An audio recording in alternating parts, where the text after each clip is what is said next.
आज मुलांना खेळताना देखील एवढी कशाची भीती वाटते, की पप्पांना बाहेर लॅपटॉप घेऊन काम करावं लागतंय. तर पुढे सांगतेच मी. तर गावी सकाळी आहे ना, मस्तपैकी अशी स्वरूपने आहे ना, चूल पेटवायला सांगितली होती उठल्या-उठल्या. कारण की ना त्याला असं शेकायला खूप आवडतं, शेकोटी करायला.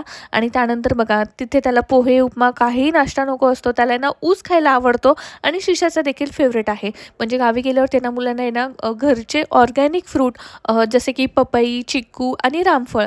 सध्या रामफळ खूप छान आले होते आणि प्रचंड गोड होते आणि स्वरूपला खूप आवडतात. तर इथे बघा पप्पांनी एवढे सारे रामफळ आणले होते, त्यामुळे शिशा एवढी खुश झाली होती की पळतच पप्पांकडे गेली होती. तर आज असं झालं होतं आहे ना, सकाळ सकाळ वानर आला होता आणि वानरने एवढा धुमाकूळ घातला होता. त्याचमुळे आहे ना स्वरूपचे पप्पा बाहेर लॅपटॉप घेऊन काम करत होते, कारण का मुलांना घरात देखील यायचं नव्हतं आणि वानरला देखील बघायचं होतं. त्यामुळे हे बघा इथे चिंचेच्या झाडावरती तो आहे ना मस्तपैकी तिथं बसलेला, छान असं चिंचा खात बसलेला. आणि हे ना दरवर्षी तो नेहमीच असतो आणि एक मुक्काम तर त्याचा ह्या चिंचेच्या झाडावर असतो.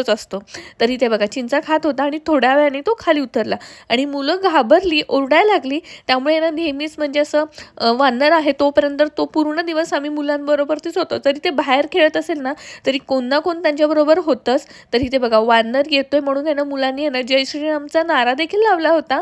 तर त्यानंतर म्हटलं दुपारच्या जेवणामध्ये ना इथे म्हटलं आपण मस्तपैकी कुंडबळी करावी. धपाट्याचं जे पीठ असतं ज्वारी, गहू, बेसन पीठ आणि त्याच्यामध्ये हिरव्या मिरचीचं वाटण.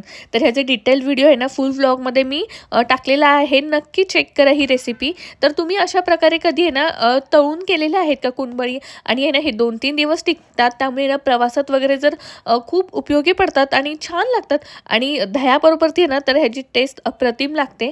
तर नक्की ट्राय करा. तर म्हटलं आता नेहमीच आहे ना वरण भात किंवा खिचडी भात वगैरे मुलांसाठी दुपारी काही ना काही लागतं. म्हटलं आपण आज हा मेनू करावा आणि खरंच मुलांना देखील खूप आवडला.